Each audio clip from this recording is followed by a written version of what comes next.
કોઈ ભૂલી જાય તો ગભરાશો નહીં. જ્યારે તમારું કામ પડશે એ જ શોધી કાઢશે. તમે બસ વહેતા પાણીની જેમ વહેતા જાઓ, કચરો આપમેળે કિનારે થતો જશે. નસીબનું ક્યારેય કોઈ છૂટવી શકતું નથી, અને છૂટવી જાય એ ક્યારેય નસીબમાં હોતું નથી.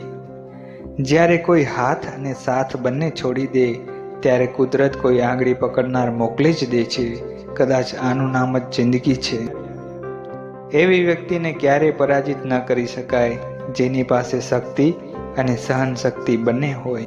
જેણે પોતાનો સમય ખરાબ જોયો છે ને સાહેબ, એ વ્યક્તિ બીજાનું કોઈ દિવસ ખરાબ નહીં કરે.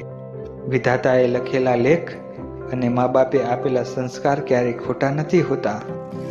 જ્યારે સમય ન્યાય કરે ત્યારે સાક્ષીની જરૂર નથી પડતી. વ્યક્તિમાં સુંદરતાની ખોટ હોય તો સારા સ્વભાવથી પૂરી શકાય છે, પરંતુ સારા સ્વભાવની